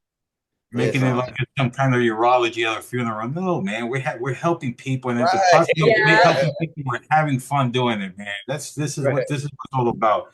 We got community leaders here. We got people from everywhere here. People wanting to learn. People wanting to help. This is what this is all about, right here. Dropping Julz. This is what it is. Yes, indeed. Like, did y'all ever have to deal with any like ethical dilemmas within yourselves, and if so, like how did y'all deal with them? Elaborate, because that's a broad word. That's I mean, because I'm sure, like dealing in this business, like I mean, how y'all reference the other gentleman who birthday y'all celebrated, like y'all said a few years ago he wouldn't have been talking to you guys, right? Yes. So dealing with people from different backgrounds, I'm sure there's some things that challenged the way that you think and how you feel, and I don't know what them situations may be, but I can tell you one. It's just always so scary to talk about certain things like this because you don't ever want to offend anybody. So I'm going to try to say this as correct as possible. So no matter what we believe, we're never converting. Although I am a believer, although we're believers ourselves, we don't ever push our belief onto anybody. So some homes are Christian based and some are not. Ours is not Christian based. Now, just because I believe, I don't intertwine those. Okay. So, ours is 0 barrier. So literally we're trying to take away the barriers that keep people from wanting to get clean. So, with that being said, we do have, transgenders in our homes, and we're okay with that. Now, let me tell you, transgenders have it hard. There's a lot of people do not want to accept them. Matter of fact, I think we get most of our calls because people know we will. But the way that I dealt with that, and I say dealt with it because at first, like I didn't even think about it until it came to our front door, you know? And then I was like, oh my God, like, what do I say? I want to definitely tell them they're welcome, but like, how do I say it? So this is the rule of thumb that we go by. When it comes to transgenders, and I tell them with all respect, and they know I mean it respectfully when I'm talking to them because they've already got the tone of my voice. And even when they talk to our admin, she knows, again, you better have that smile in your voice and that compassion happening, because otherwise that will get you out of here, because we're about the heart here. So for that, I have to tell them, and this is a very uncomfortable conversation to have, but I tell them out of respect for what other people have been through within the home, if you are still have a man's body part, if you have not completely transitioned over, I can only put you in a man's house, and I will respect you. I will make sure I call you by your new name. And I will make sure everybody else knows what name to call you, but I cannot have a man who physically looks like a man and has a man body part put in the house with women. I just cannot do that. As a sexual victim myself, that's a trigger. So I'm not going to trigger somebody else. Like, you know, with the women, you guys, if you ever do a women's house, you're going to have women that's scared of the dark. You're going to have women who will not shut the door, like no locked doors for real. And those things you're going to respect. And if someone has a problem with it, then your home is not for them. And I keep that very straight up forward. And like when we have, so right now we have 2 men. I don't know if I'm saying it right. If a man to a woman is transgender, I'm not sure. But we have 2 men who is born men, who identify as, you know, a woman. So for them, I tell them, hey, I have to have you placed in this house. But if you transition, and that makes things a little bit different, and we'll have to play that by ear then. But thank God I haven't had to go through that just yet, because I still will be a little nervous. I'm not sure. But we do have that. We have 2 people right now, and one is our very first person. He's still with us right now. His mom is in a nursing home, so he doesn't have anywhere else to go, and we absolutely love him. And then we have a new person who is a transgender, and it has worked just fine in the house. But I do make sure that everybody who's coming into the home up front knows up front that they are willing and accepting of everybody. They have to say that on every application, you know, will you be acceptive of this? Like, because we are a judgment-free zone. And they'll be like, yeah. So if they say it, I done my part. But you're not going to come in here and disrespect them. Yes, indeed. And I know where to put them too. There's some homes I absolutely will not place them at. But then there's a home where I'm like, okay, I know this one's there. They'll get along. Everybody's nice. Everybody's cool, you know. But there's some homes I won't put them on, because I want to protect them, and I want to protect the other people too. Because they have the same equal rights. And so I was going to ask you, do you get backlash for doing that? Because it is a backlash. I mean, you know, we talked about it last week. You don't have to like politics to understand how the politics move within your business, right? And so do you get backlash from things like that, for not just from the for welcoming these clients into your program, but do you get it from people who's actually doing the sober living side of things, where, I don't know, maybe they don't want to house these clients in there, but, you know, you guys house them? No, we don't. We haven't. The only backlash we've ever had like that is somebody threatened another sober liver home that they were coming to us, and the lady literally called me, the operator, and was like at 9 something at night, hey, they said that they're gonna come to your group home, and and I'm like, oh my gosh, calm down. Like, we don't even have an opening. Calm down. We're not trying to recruit anybody. The only thing that calmed her down is the fact that we said we don't have any beds open. That's the only thing that calmed her down. Yeah. But you will learn this, even certified people, you will learn who's doing it for the right reason and who's not. But as far as in backlash against there been a transgender, no. But we have had the one new one that we have, the one new transgender that we have, she wears these short shorts, so we have to talk to her and say, hey, that's not acceptable in the house. You need to be presentable at all times, and wearing short shorts, whether you're whoever you are, is not going to be okay in any house. So you not feel look like you fit to pop, lock it, and drop it at any moment. You gotta go. You gotta be respectable. He did say that, y'all. Yeah, He's I not told him. just I said, talking. listen, you not fit to look like you fit to pop, and lock, they be laughing at him. I think. Hey, listen, I keep it real. I think that's why they haven't beat him up yet, y'all. Yeah, listen. I'm cut No, for it's because I can see him doing it. That's why. He did. just how we He talk, just did. how I'm talking to y'all. Like, listen, Jack. I'd be so scared. I'd be like, "Don't say that. Like, be careful." Like, This is not I'm a rap cautious. video. He's not. This is not a kiss video. This is not I got friends in low places video. This ain't none of that. Listen, we gonna dress right. We gonna talk right. We fit the, you know what I'm saying? Oh my Straight God. up. You gotta set the rules, guys. Yes, indeed. Miss Heather back there is laughing to death back there, poor thing. You better watch out on the road, Miss Heather. I wanted. Can I jump in and piggyback up? Hey, AJ, hang on one second, AJ. Izzy, you got some more questions? Nah, come on, let's have a conversation. Come on, AJ. Okay, Hey. AJ, come on. I was just sorry, my name's AJ. Hey, AJ. This is my first call with y'all, and this welcome. Yes, indeed. Thank you. I actually work in the field of mental health and addiction, and I mean the sober living, transitional housing. I mean all that is so super. It's like such a need to help people to really achieve long-term recovery. So kudos to y'all. And I am trying to jump on the train to get some houses myself in this space. I actually partner with a couple sober livings in Atlanta to help fill their beds. So yes, that's dope. That's dope. AJ, can I ask you a question real quick?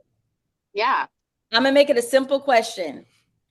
Is there a need for sober living houses in Atlanta based upon mental health? Absolutely. For that was one of my questions I was going to ask is about like what's exclusionary for you guys, because primary mental health housing is an absolute need. A lot of people are excluding if there's you know, if there's that mental health background. And so if that's something that you know, you can kind of have offerings for, there's a lot of room and space for that. Yes, listen, it's a need. It's definitely a need. It is. I mean, I would think that you would need some more, maybe a couple more resources, just depending, because there's a lot of medications that are required when people are primary mental health and that kind of thing. But yeah, it's definitely a need. And that's what I was gonna ask. Is that exclusionary, or what is exclusionary to you guys when it comes to having people like sex offenders is another one that's hard to place. You know, people that may have co-occurring disorders. So I didn't know what y'all typically will exclude. Yeah, so us personally, and something that we recommend to people, when we first got into it, we took every demographic, okay? And we learned what we could handle, what we could not handle, and resources to assist them. So because you wasn't on the other call, I'm going to mention this because this wasn't one of the other calls. But whenever it comes to mental health, like we know right off the bat, we cannot handle schizophrenia. We know that our place is not going to be the best suited place for them. So we don't accept it, but there may be other sober homes that do. But we also do allow them to be on, you know, MAT treatment, which is medically assisted treatment. So yes. But AJ, I just want to let you know, we are not in Atlanta, but Ronnie and Tracy, they're the ones that just opened, not us. Y'all need to I connect. can't go into too much detail, but please be on the call next Saturday because I think it's really going to get a little bit in deep for you, AJ. But I do want to say that we do not discriminate in that case, but I also make sure that people understand the resources available to them, because when you are dealing with mental health, like you do know, they need outside resources too. They still need counseling. They still need to see psychiatrists and things like that. So it's very important that you have a program that's either offering those services or a program that's connected to the community who's providing those services. Right. Absolutely. I would definitely get involved in the like addiction community around the homes and know what the what services are available. Even have maybe like a resource book, or somebody like me that you Yes, can call. AJ, look at you, girl, coming through with the I come love it. through. I love Okay. it. I You love just it. literally, I'm excited because now they didn't just hear it from me. That they also just heard from a licensed, I can't remember what you said, I think a therapist or something, but Yeah. you're already in the mental health field. So this is just this is confirming what I've been saying. Right. Yes. So Yeah. that's what I love about this. And you're in Atlanta, literally where we just came from for visiting Ronnie and Tracy's opening. So you are just putting a stamp, a seal on what I've been saying. So I love it. So But there true. is definitely a need all around the world. Mental health, you guys, it's May. It's Mental Health Awareness Month. Like this Yep. is everywhere. There is no discrimination when it comes to mental health. Yeah. And you'll Right. be amazed at who you talk to may be dealing with mental health issues right now, or have a family member, or it's closer than what you think. Right. How do you guys manage the MAT? So I can't go into all the detail right now. I know Edwin is like, Melissa, you better Okay. not. He behind the scenes doing like this.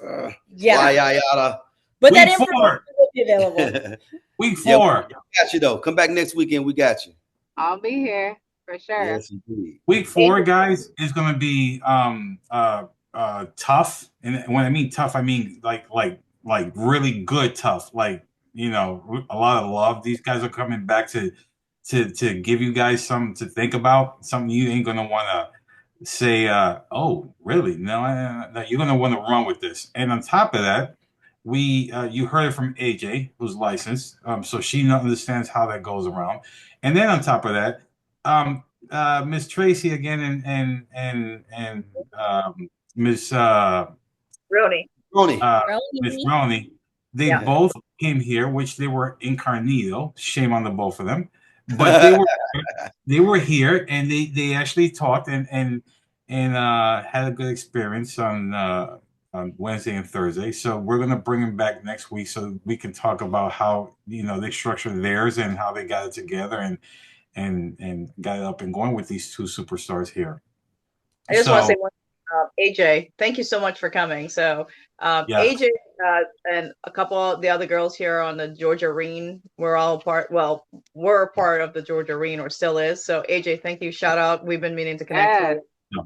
I know, girl. Has a lot to offer resources wise. We have talked about this many times. So glad you were able to jump on. Tracy, Roni, Terry. I don't know. I'm missing a few others from the Georgia. Heather, I think you were Georgia Reen as well. So thank you all for showing up and learning. And this is what it's about, Melissa and Jermaine. When we bring people, we're here in Florida, we launch this and they come and they support. They've been supporting since week 1. So we just want to say thank you from the bottom of our heart. And we're looking to change lives and change communities. And this is what we do. Yes. There's nothing. We're just helping people. So thank you all. Yes, Julie and Edwin, like we're so proud of you guys. Like, thank you. Y'all serious about this. Y'all are like the real deal, not just sober living, but you guys are doing this for all around the board of things. So I'm just thankful that you guys are bringing a community together, just where there is a platform to be able to share this information. And y'all are the real deal too, because we talked to y'all outside of this, and y'all have been awesome. I'm very thankful. Thank you. We're great. Jermaine at Squad Up, this is where it all started. He was there. We connected. Veterans. He wants to help veterans. That's my passion as well.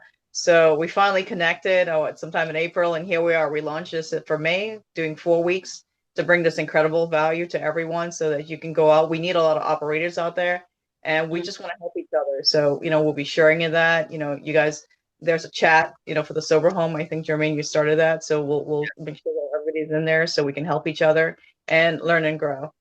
Yes, indeed. Yes, indeed. Yes, indeed. Thank you. Miss Norma, you've been pretty quiet. We know you're here. Miss Norma's here? Hi. Yes, I'm here. Miss Norma, what? Come on. Hey. There you are. There she is. I'm just listening in tonight. Miss Norma said last time she tried to ask the question, she was told she had to wait the next week. Well, Miss Norma, here's last week. Here you go. There we go. That's funny. Yes, it's been fabulous. You guys, you're just awesome. So much information. Thank you very much. Aren't they awesome, Miss Norma? Appreciate you. Yeah. Any questions pertaining to week 3, Israel? Izzy? So y'all, try. yeah, so everybody's talking about mental health. So I know this has to be like a high stress, or it has the potential to be a high stress business. So how do y'all maintain y'all mental health in this game? Smoke some weed. Oh, I'm sorry. It's legal. I'm gonna say Julie, ding, ding, ding, ding, ding. Now, I'll start it. So the only listen, my boo, she keep dying to her. She's really blonde. She's like, what happened? I missed it. She keep dying to her. She bless her heart. Hey, bless her listen, heart. again, as I stated from the first week, we're here to have fun, guys. This is what this is about right here. We're having fun. Yeah. Right. So I'm gonna be real with you, bro. How I deal, and I'm gonna be all the way real with you. When she got sick, I ain't gonna say sick. When she had to get surgery, I realized, and I don't know if I said this on one of the calls or not. I realized that although she's 10% of my stress, this one 10% ain't bad. 10% ain't bad, especially when you just 10%. just 10%. As me being modest. But anyway, that's neither here nor there. All I'm saying is, when she was down, I realized I can't complain about the 10% of stress she caused me. I now appreciate the 90% of stress she takes away from me. I love it. Oh, Very well said. so sweet. 2 points later. I'm just saying. And the reason why I say that is I was doing things that I shouldn't have been doing when she was down. So I got to talk to secretaries. I got to talk to this people. I got to do deals. I got to do this. And we homeschool our 8-year-old. So although I'm a cool guy and I love teaching, but teaching is really not my thing. So I had to be my 8-year-old's teacher with his curriculum and stuff like that. So I had to do a whole bunch of this stuff. I couldn't wait until she passed them kidney stones and got everything about this thing. My business? Oh, I shit, my bad. I'm sorry. We're all family here. It's all good. It's all good. We're family. Flintstones. I said Flintstones. We watched the TV show The Flintstones. That's what it was, the Flintstones. But anyway, I'm just saying, take care of yourself, FYI. You're talking about mental health. My phone is going off with people laughing like shit he just said. Take care of your real health. You know what I'm saying? That's neither here nor there. All I'm saying is, the way you take care of it, bro, go walk. Yeah. You know, stay busy. And I'm being real. It's 4 years with me, no alcohol. I haven't drunk alcohol in 4 years. I had a health scrap, and I was like, hell with it. It's a family curse anyway, for me anyway. And listen, bro, I don't even eat meat. It's been 9 years, no meat, no fish, no chicken, no none of that. So all of this energy, this is what you get when you don't do nothing. Cats out the bag, rare. So I'm just saying. So you want to know about mental health? Let me tell you something. Find you some hobbies. Yeah. But as far as in sober living and how we as operators deal with mental health, I'm gonna be honest, you guys. You're probably thinking like you got to take care of these people, like the phone calls. You're probably putting more pressure on you than you're really going to have to deal with. Right. Again, they're going to be connected to doctors and counselors. And we connect with the mental health hotline. Mm-hmm. So like back when we were taking all the calls, like they'll call and be like, hey, I want to talk. I'm sad about this. I'm sad about that. So I just found the hotline that they can call and they can vent out those feelings until the doctor opens up where they can actually make an appointment. So stress wise, the only real stress that I feel from it is like sometimes when you let them pull on your heartstrings. I was just about to say that. But like I said, now I've kind of detached a little bit from that, like I was doing in the beginning, because in the beginning it was directly on me. Like I was coming home thinking about things. I was feeling bad for everybody and just trying to think I could save the world. But the way to avoid doing that is to just maintain being an employee of the company. Mm-hmm.